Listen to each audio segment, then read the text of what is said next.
su presencia, a todas y a todos.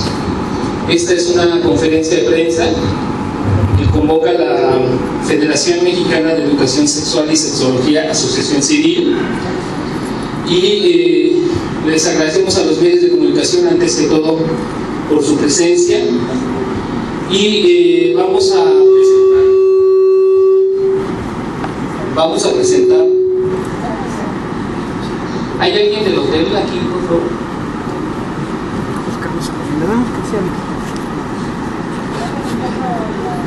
¿Alguien del hotel? Gracias. Y bueno, en el marco del foro de encuentro Niños o Niñez Saludable con el Apoyo Familiar, es así que vienen padres y madres de 16 estados del país, en promedio 60 papás y mamás, a deliberar sobre el tema de las orientaciones sexuales, del estigma y la discriminación en torno al tema de la diversidad sexual. Para ello nos acompañan aquí en la mesa funcionarios de la Secretaría de Salud, del CONAPRED, del CENSIDA, de la Comisión Nacional de Derechos Humanos y activistas, padres activistas que están aquí. Vamos a empezar con los papás y las mamás. Le doy la palabra primero a Luis Perelman, de la Federación Mexicana de Educación Sexual y Sexología, Asociación Civil, que es encargado de proyectos especiales de esta federación.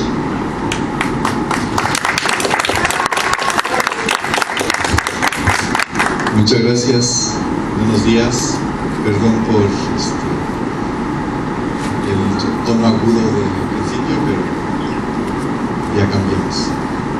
Bienvenidas, bienvenidos a esta conferencia de prensa para anunciar que se está creando en este foro, en estos días, la red de apoyo familiar para niños, niñas y jóvenes lesbianas, gays, bisexuales y transgénero, con el objetivo de conformar esta red nacional de apoyo familiar para lesbianas, gays, bisexuales, transgénero o personas con comportamiento variante de género. La Federación Mexicana de Educación Sexual y Sexología, FEMES, realiza en esta ciudad el foro Niñez Saludable con el Apoyo Familiar, el cual busca incidir de manera contundente en la disminución del estigma y discriminación hacia niños, niñas y jóvenes no heterosexuales, con el propósito de fomentar la salud y bienestar integral de este sector de la población infantil. En este evento participan 60 madres y padres de familia con amplia trayectoria en la defensa de sus hijos e hijas LGBT de 16 entidades del país, incluyendo al DF. Incluye también a activistas, representantes de instancias gubernamentales que realizan trabajo directo con jóvenes, así como profesionales con experiencia en trabajo en el ámbito de la diversidad sexual. Este foro está impulsado por la Federación Mexicana de Educación Sexual y Sexología y es financiado con recursos públicos a través del Centro Nacional de Prevención y el Control del VIH-Sida, el CENSIDA. La Red Nacional de Apoyo Familiar, este proyecto está sustentado en investigaciones realizadas por el Proyecto Aceptación Familia de San Francisco, California, que busca crear las bases que involucren a madres, padres, profesionales y servidores públicos en la respuesta contra el SIDA, en la reducción del estigma y la discriminación que se ejerce contra niños, niñas y jóvenes LGBTI. O sea, agarrar de raíz los temas de discriminación, homofobia y transfobia. Esta extensa investigación del proyecto Aceptación Familiar, publicada en las principales revistas relacionadas con la salud en Estados Unidos, revela que el alto rechazo familiar a los hijos LGBT está relacionado con un incremento de hasta 8 veces en intentos de suicidio, 6 veces más índices de depresión, 3,5 veces más abuso de sustancias como alcohol y drogas y 3,5 veces más ejercicio de prácticas sexuales de riesgo, o sea, sin protección. El punto de partida de esta intervención, de esta inclusión de los padres, es aprovechar los valores básicos de las familias, de los padres que aman a sus hijos e hijas, que quieren lo mejor para ellos y ellas, y el respeto por ellas, la preocupación por el otro, y el poder discutir todas las situaciones, aunque no estén de acuerdo específicamente con su orientación sexual o expresión e identidad de género, incluso cuando haya valores con conflictos religiosos o culturales. Uno de los propósitos fundamentales de esta estrategia es reducir el rechazo familiar y las posibilidades de suicidio y otros daños a la salud. Si se baja un poquito el rechazo de alto a medio, se baja la posibilidad de suicidio a la cuarta parte y se bajan los índices y la posibilidad de depresión, de prácticas de riesgo sexuales y de abuso a la mitad. Eso es lo que sí pueden hacer los padres. Y en ese sentido también el riesgo de contraer el VIH. En ese sentido, la investigación del proyecto Aceptación Familiar acepta que las familias que no aceptan la orientación sexual o identidad de género de sus hijos, aunque les incomode, luego de una sensibilización y entendimiento de aspectos culturales que generan el estigma y la homofobia, los padres, aunque no acepten, pueden apoyar y reducir comportamientos de rechazo para no hacerle daño a sus hijos. Los comportamientos de los padres no siempre son los adecuados para la situación de los hijos, aunque sea con la mejor intención, y por ello es importante un conocimiento profundo del tema para cambiar actitudes destructivas al interior de las familias. Y para ello también ayuda a hablar con otros padres. Por eso la intervención entre pares es tan importante. Y también para la Federación Mexicana de Educación Sexual y Sexología es importante la información correcta sobre educación sexual, sobre homosexualidad, sobre bisexualidad, sobre el tema de transgénero y transexual y los comportamientos de género variables, sustentados en investigaciones científicas, así como generar espacios seguros donde padres y madres puedan compartir experiencias con otros padres que ya han superado prejuicios sociales. Este es un esfuerzo justamente de promover a los padres, y para ello nos van a acompañar y nos van a dar testimonio 3 padres para contar sus historias y cómo se siente cuando los padres intervienen. Así es que adicional a todas las estrategias que se han hecho a nivel legal, a nivel de políticas públicas, a nivel constitucional, a nivel de políticas de salud, ahora queremos involucrar fuertemente el poder psicoemocional, afectivo, paterno, materno, familiar de los padres. Y para ello vamos a tener algunos testimonios. Gracias. Gracias, Luis Perelman. Damos la palabra a la señora Rosa Feijó. Ella es una activista de muchos años en la lucha contra el SIDA y en favor de la diversidad sexual. Ella vive en Jalapa, Veracruz, y ha vivido muchos años en la Ciudad de México también. Muchas gracias. Buenos días a todos. Pues bueno, mi testimonio es, en palabras cortas, yo tuve un hijo homosexual que murió de SIDA hace 21 años. En aquel entonces no existían grupos de apoyo de padres, no existía absolutamente nada. Creo que en Estados Unidos sí, pero yo no tenía ningún conocimiento. Y fue muy difícil aceptar, respetar la sexualidad de nuestro hijo. Tuvimos que pasar por momentos terribles, como por ejemplo, yo no vivía en México, yo vivía en Perú. Mi hijo estaba aquí estudiando cuando nos enteramos que él era gay y vine. Y ese día que me recibe mi hijo en el aeropuerto una mañana temprano, parece mentira, pero yo no tenía palabras, no me podía comunicar con él por el solo hecho de que yo sabía que él era homosexual. Se levantó una barrera entre los dos, que ni él me podía decir nada ni yo le podía decir nada. Entonces este tipo de situaciones son las que estamos tratando de evitar ahorita con los grupos de apoyo, porque desafortunadamente la gran mayoría de la población sigue con esos estigmas, esos prejuicios en la cabeza. La gran mayoría de los padres son iguales, rechazan a sus hijos homosexuales de una u otra manera, porque no es necesario echar al hijo a la calle para decir lo rechacé, simplemente con actitudes dentro del hogar, de quitarle la palabra, de no tocar el tema, por ejemplo. Eso es muy común, ¿no? Mis papás me han aceptado, o mis papás no dicen nada, no tocamos el tema. Ignorar las inquietudes del hijo también es rechazo, también es discriminación hacia el propio hijo. Porque digo yo, el sitio donde mejor nos encontramos nosotros es en casa, ¿verdad? Es nuestro refugio, nuestra cuevita, ahí es donde nos sentimos protegidos del mundo. Y al hijo gay le quitamos ese refugio si nosotros mismos lo rechazamos.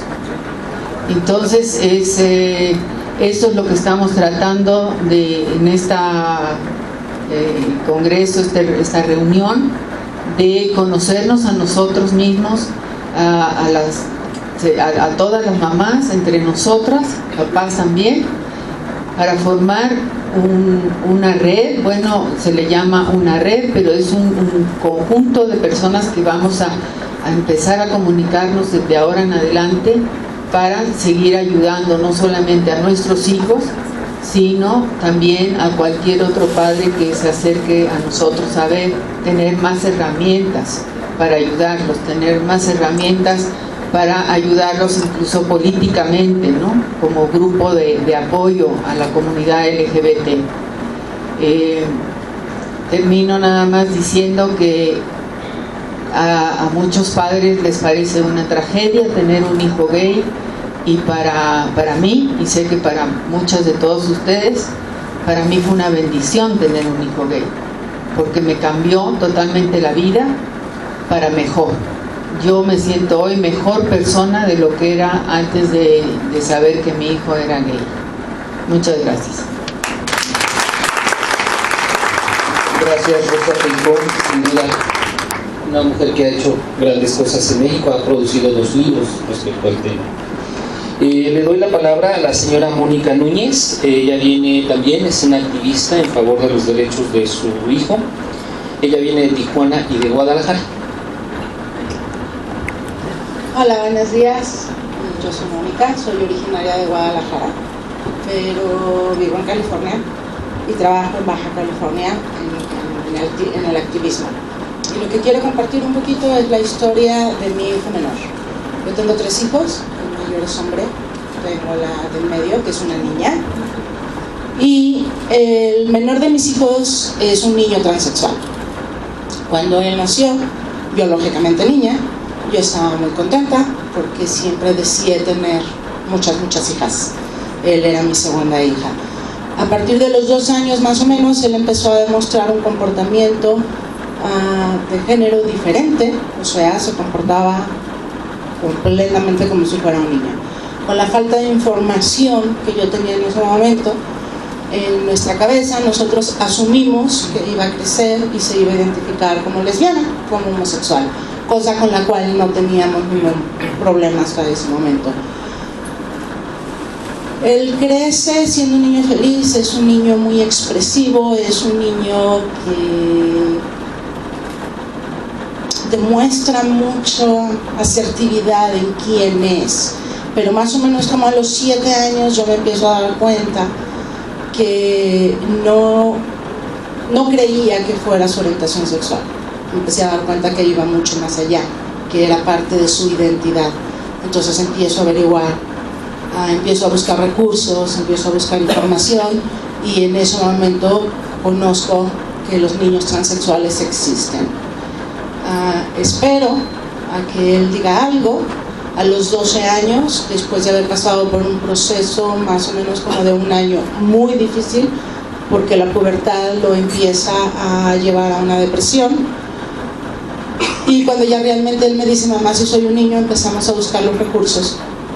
Me toma 1 año más o menos encontrar los recursos, me toma 2 años y medio conocer a otra mamá que tuviera un hijo transexual, cosa que para mí era sumamente importante. Yo necesitaba encontrar a alguien que compartiera mi propia experiencia y no existía en ese momento. Pero bueno, Isaac tiene la bendición de que pudimos encontrar ayuda tanto de la escuela, su colegio nos apoya, su colegio lo reafirma en la identidad que él tiene, le permite asistir a la escuela como niño.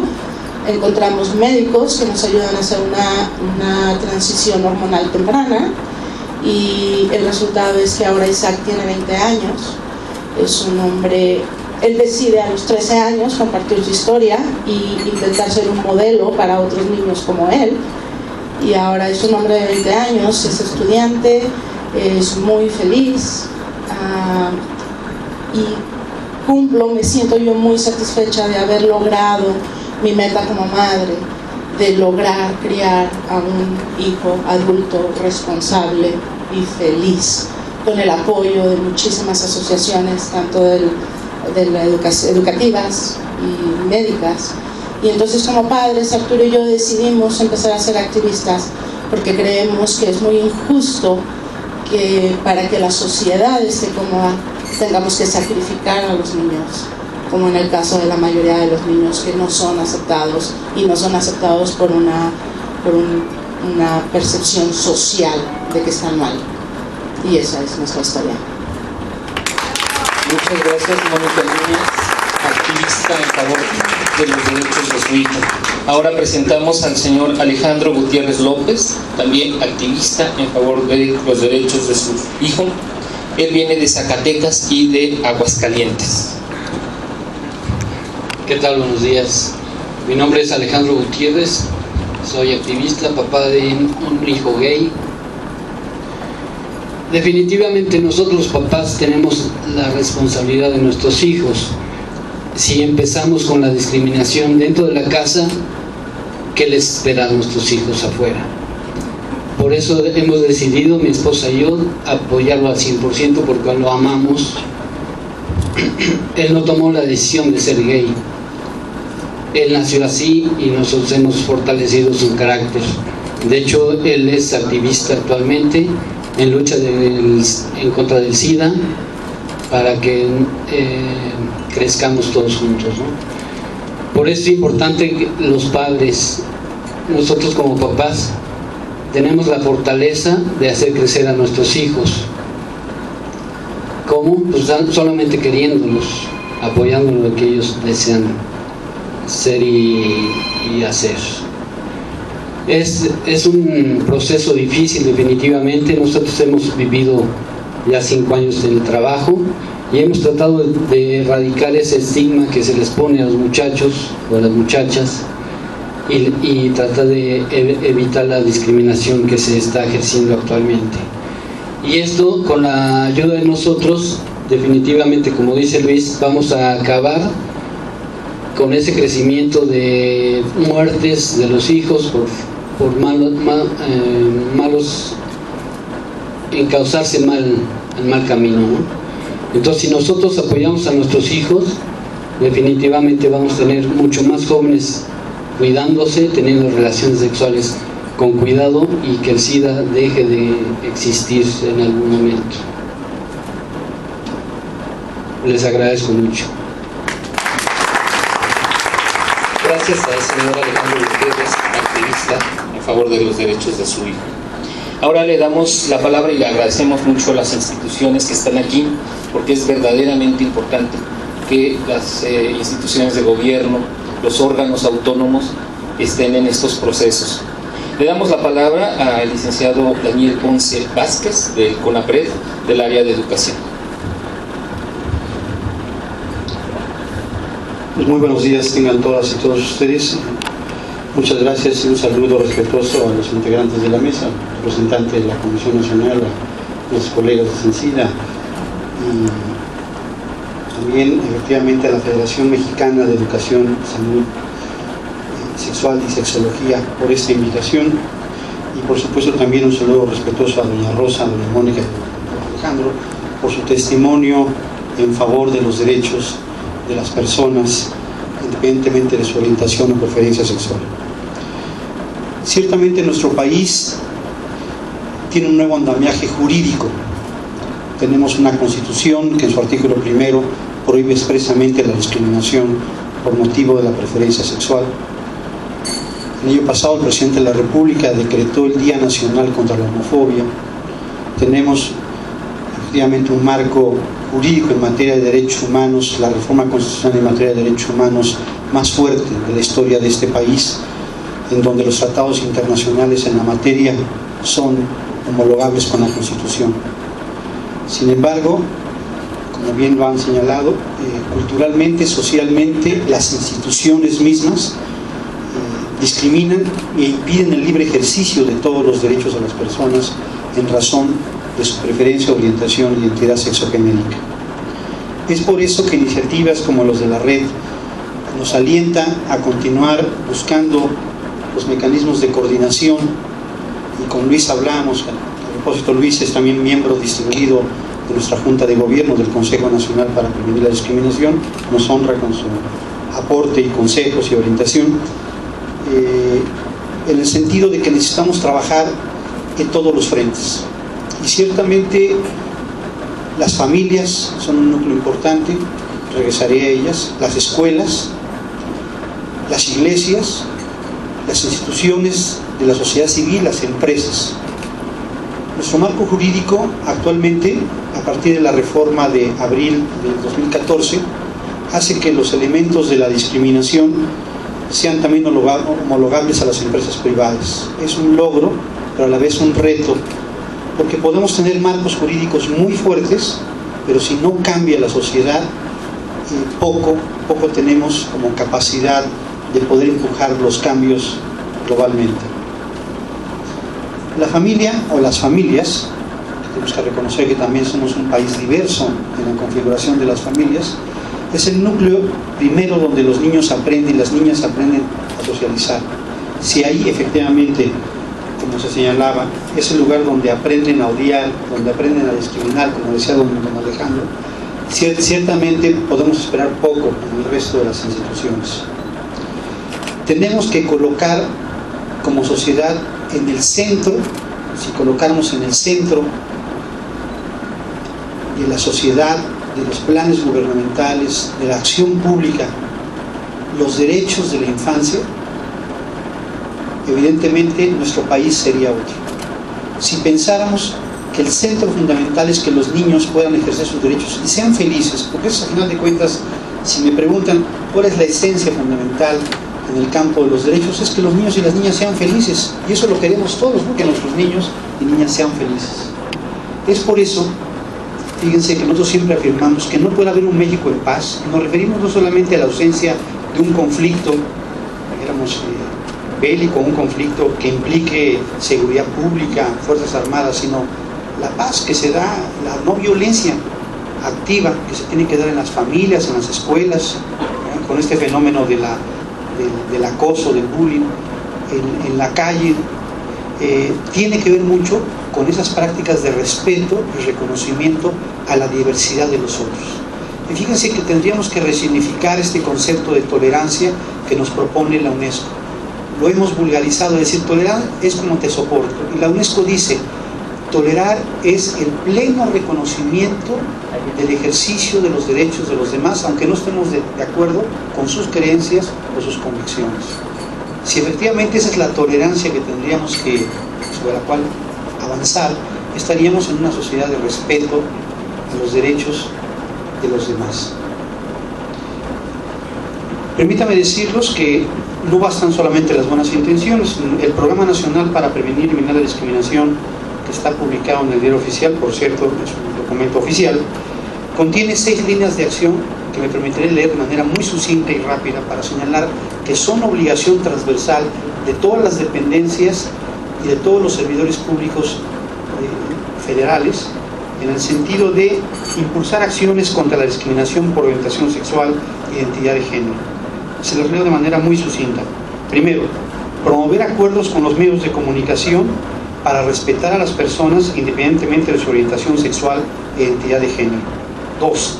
Incentivar el funcionamiento de observatorios ciudadanos que visibilicen y combatan la discriminación por orientación sexual e identidad de género. La red puede ser uno de esos observatorios ciudadanos que den cuenta qué tanto avanzamos o retrocedemos. 3. Impulsar alianzas con asociaciones sociedades deportivas para prevenir y combatir actos discriminatorios por orientación sexual e identidad de género. Hay que recordar que también a través del deporte, y lo vimos en el Mundial, las expresiones evidentemente homofóbicas que existían, ¿no? Entonces hay que trabajar en ese frente, ¿no? Recordarán, ¿verdad? Promover que las asociaciones y movimientos religiosos adopten prácticas de tolerancia y respeto. Generar oferta educativa y materiales que apoyen el cambio cultural y el respeto a la diversidad sexogenérica, y conjuntar esfuerzos para llevar a cabo campañas para combatir la homofobia y la transfobia, y participar en iniciativas de organismos multilaterales para la prevención de la discriminación por orientación sexual e identidad de género. Ciertamente, no solamente está en la convicción ahora del campo de los derechos, sino también en las políticas públicas, que es obligación transversal de todas las instituciones públicas llevar a cabo acciones en esta materia. Es por eso que desde el CONAPRED vemos con mucha simpatía y alegría, así como esta red, ojalá otros grupos de la sociedad en el país vieran al interior a sus hijos como un valor fundamental para trabajar por una sociedad que sea incluyente. En ese sentido, el CONAPRED es su aliado, y durante las conferencias, evidentemente tendremos una conferencia, no recuerdo si es hoy o mañana, Luis, en donde se conocerá el mecanismo, que no es el único. Ciertamente las políticas públicas, los cambios legislativos, la educación y la cultura son valiosos, pero el recurso de la queja contra quien comete un acto discriminatorio es fundamental también que lo conozcan. No es el único, pero sí un elemento, una herramienta con la cual ustedes como ciudadanos, como padres y madres y los propios hijos cuentan para poder hacer valer sus derechos. Les agradezco su atención y los felicito a todas y todos por esta red, que yo espero que es una red de nudos, que es donde hay tejido fino y no de agujeros, en donde solamente pues uno se reúne cada 2 años y comparte experiencias, pero no se construye. En la experiencia que tengo también 20 años en sociedad civil, les diría que las redes que funcionan son las redes de nudos. Gracias. Muchas gracias al licenciado Daniel Ponce Vázquez del CONAPRED. Y ahora le damos la palabra al licenciado Agustín López González del CENSIDA. Perdón. Bueno, antes al licenciado Ricardo Hernández Forcada de la Comisión Nacional de Derechos Humanos. Muy buenos días a todos y a todas. Agradezco la invitación a la Comisión Nacional a participar de este esfuerzo. Quiero saludar con mucho cariño y afecto y admiración a Luis Perelman, que representa en este momento a la FEMES, y a Rosa Feijó, a quien conozco de años, a Mónica, a quien acabo de conocer, a Alejandro Gutiérrez, padres y madres comprometidos con esta causa, y otros que están aquí en el público, a quienes tengo el gusto de tratar cotidianamente, a Daniel Ponce, que representa al Consejo Nacional para Prevenir la Discriminación, y al licenciado Agustín López, colega en el lado del Centro Nacional para la Prevención y Control del SIDA. Quiero hacer llegar a todos ustedes, en primerísimo lugar, un saludo por parte del doctor Raúl Plasencia Villanueva, quien ha estado impulsando un sinnúmero de acciones en torno al tema de la diversidad sexual y el combate a la homofobia. Quiero comenzar recordando que en el año 2010 el presidente de la Comisión Nacional expidió un informe especial donde da cuenta de que entre el año 98 y el 2008 pudimos identificar 696 expedientes en agravio a la población lésbica, gay, bisexual, transgénero, transexual, travesti e intersexual, con la información que nos allegaron el Consejo Nacional para Prevenir la Discriminación, los organismos estatales de defensa de los derechos humanos, las Procuradurías de Justicia, las ONGs y la propia CNDH. De esos quiero destacar que 162 eran homicidios. En la actualización que acabamos de concluir del año 2009 a 2013, los expedientes de homicidio son 91 de entre los 414. También quiero destacar que esta violencia, como ya dijeron anteriormente, pues no se origina espontáneamente, sino se origina en la manera en que nos relacionamos en los espacios primarios de socialización, como son la familia y la escuela. Este informe menciona de manera explícita, y es el primero de una institución pública que lo menciona, el bullying homofóbico en las escuelas. Quiero también mencionar que muchos cerca de la mitad de las atenciones de orientación que damos en la Comisión Nacional en esta materia se refieren a asuntos entre particulares que orientamos a las instancias competentes como el CONAPRED, el COPRED o en el caso de negocios, la Procuraduría del Consumidor, etcétera. Pero también en algunos casos estos asuntos de discriminación entre particulares se quejan de su propia familia. Esta misma semana recibimos una queja donde la persona refiere ser maltratada por su familia en función de su orientación sexual. A este respecto quiero destacar que nuestro país tiene un andamiaje jurídico en contra de la discriminación por preferencia o orientación sexual, identidad y expresión de género. Además de la Constitución Federal, como ya lo mencionaron con anterioridad, tenemos 18 constituciones estatales que prevén el derecho a la no discriminación, de las cuales 12 son por orientación sexual, que está prohibida esta discriminación. Tenemos también, además de la ley federal, 21 leyes para prevenir y eliminar la discriminación en las entidades federativas. 17 códigos penales tipifican como conducta punible la discriminación. En el Distrito Federal, en Coahuila y en Campeche, además, se castiga con mayor severidad los delitos de lesiones y de homicidio si esto se hace con la motivación del odio, incluido aquel que se ejerza por preferencia o orientación sexual. Es por ello que un esfuerzo de esta naturaleza, sin duda, será un hito importante en la historia de la lucha contra la discriminación, porque la va a combatir desde su corazón, el corazón de la sociedad, que es la familia. Estamos conscientes de la importancia de estos esfuerzos y en particular porque va a promover algunos aspectos como el de los derechos humanos, el derecho a la no discriminación, la educación sexual, que es clave, la difusión de la información básica sobre sexualidad, de entender qué es sexo, qué es género, qué es orientación sexual, qué es identidad y expresión de género, porque oímos un testimonio donde inicialmente había cierta aceptación a la posibilidad de una orientación sexual distinta a la heterosexual, pero no una comprensión inicial de la identidad de género. Por eso toda esta información es importante difundir. Finalmente mencionar, y con esto le paso el balón al SENCIDA, la mitad de las notificaciones por VIH ocurren entre los 14 y los 29 años de edad. Eso nos habla de la importancia de atacar la homofobia y de atacar y de dar información para la prevención de manera oportuna, es decir, antes del inicio de la vida sexual. Pues quedo a sus órdenes para contribuir en la competencia de esta Comisión Nacional en esta red, que felicito su formación. Muchísimas gracias. Gracias al licenciado Ricardo Hernández Forcada de la Comisión Nacional de Derechos Humanos. Ahora sí le damos la palabra al licenciado Agustín López González del SENCIDA. Muy buenos días a todas, a todos los que esta mañana están aquí en ocasión de la instalación de esta red que está impulsando la Federación, la FEMES.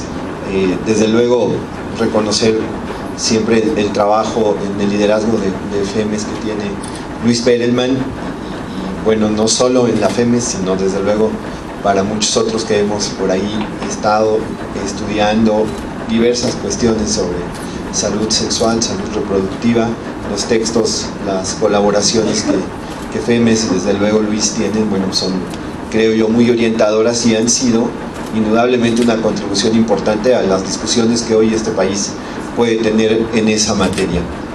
Agradecer también, por supuesto, a los colegas de los órganos autónomos del Estado mexicano que este país tiene desde hace varios años. Si todos echamos la mirada unos 30 años hacia atrás, son significativos en buena medida por los cambios institucionales, los cambios de nuestro Estado, y coinciden esos 30 años, más o menos, estas 3 décadas, con una lucha importante para dar pues respuesta al tema de VIH y SIDA. No me parece casual pues que la Comisión Nacional de los Derechos Humanos y desde luego el Consejo Nacional para Prevenir la Discriminación tengan orientado un esfuerzo muy claro hacia asuntos que tienen que ver con discriminación por orientación sexual. Y por supuesto que no es casual tampoco que en muchos asuntos vamos juntos, porque tener una buena salud en el sentido más amplio de la expresión implica también, pues desde luego, la posibilidad de disfrutarla, de disfrutar del día a día, de poder realizar una caminata, de poder hacer una buena comida, una buena alimentación, pero también, desde luego, disfrutar de nuestra propia sexualidad como más y mejor nos plazca y nos convenga. El eje de muchas de las discusiones recientes con las organizaciones de sociedad civil que están trabajando derechos sexuales y reproductivos es no solo tener acceso a una buena salud sexual, sino indudablemente, y eso nos aplica para todos los que estamos aquí y desde luego para todos los ciudadanos de este país, una sexualidad que sea placentera. Finalmente es uno de los disfrutes y de los goces del ser humano. Y en ese sentido, ¿por qué entonces tendríamos que estar cuestionando por qué lo disfrutas tú de esta o de otra manera? Esos son algunos de los asuntos que desde luego son relevantes en la discusión permanente de la búsqueda de respeto a los derechos sexuales y reproductivos. Ahí va articulado, en ese sentido, pues el cuidado de la salud. El cuidado de la salud implica, y hay, me parece a mí, una respuesta clara del Estado mexicano en la atención a la salud de las personas que en este momento están viviendo con VIH.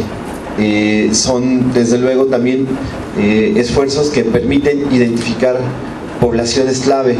En buena medida lo que planteaba Ricardo Hernández Forcada de Comisión Nacional de los Derechos Humanos, pues tenemos un rango de edad de población joven, lo que identificamos como población joven, que son los casos nuevos, las notificaciones de casos nuevos de VIH-Sida están sucediendo en un rango de edad que abarca más o menos la juventud entre los 15 y los 29 años, lo cual implica obligadamente que la información que se está dando a las personas debe, desde luego, de modificarse y empezar desde edades mucho más tempranas. Los esfuerzos también, y FEMES es una de las instancias que han impulsado mucho ese tema, es que los libros de educación básica, todo el tramo que va de primaria a secundaria, ya incorporen no solo con más amplitud el asunto reproductivo, sino desde luego el tema de la diversidad. Son asuntos, si la mayoría de nosotros hacemos esos esfuerzos por irnos hacia atrás, hacia nuestros libros de texto, la mayoría de aquí somos personas jóvenes, no será muy difícil que recordemos esas épocas, pero desde luego que no había contenidos en los libros de algunos nos tocó ciencias sociales, otros les llamaron desde luego temática civismo, desde luego en ciencias naturales, y esos temas hace años atrás eran tocados de manera tangencial, asociado a estrictamente asuntos reproductivos, en el mejor de los casos, cuando es que se abordaban. Hoy el esfuerzo implica desde luego hablar de asuntos de salud sexual reproductiva, de diversidad sexual, de las diversas orientaciones, de las diversas constituciones de familia. Estas discusiones que la sociedad civil, y en ese sentido yo quiero reconocer desde luego no solo a las personas que nos dieron el testimonio hace unos minutos, sino a todos ustedes los que están aquí y los que han estado desde hace muchos años, son las que han ensanchado pues estas voces. Estos últimos 30 años de lucha de derechos civiles, de derechos sexuales y reproductivos, y que van aparejados a la aparición de los organismos desconcentrados, los organismos autónomos y desde luego entidades como el Centro Nacional para la Prevención del VIH-Sida, son pues resultado de estos esfuerzos. Habría que decir también, por último, que esto que estamos teniendo hoy aquí, este inicio de trabajos de esta red, tiene la posibilidad, a mí en este tema mucho gusto, que el CENSIDA esté participando, el Centro Nacional para la Prevención del VIH-Sida, esté participando en alguna medida en el apoyo con algunos recursos semilla para esto. La expectativa es que existan muchas más construcciones que surjan desde aquí, y seguramente con los apoyos que está ofreciendo Secretaría de Salud para organizaciones de sociedad civil, vamos a poder hacer juntos muchas más cosas. La convocatoria que anualmente genera CENSIDA para atender la respuesta al VIH y el SIDA está enfocada prioritariamente a buscar que la sociedad civil sume junto con los gobiernos, tanto el gobierno federal y desde luego los gobiernos estatales, distintos modos, distintas formas de colaboración. Estamos identificando poblaciones clave, estamos identificando las estrategias, estamos tratando de que esto sea de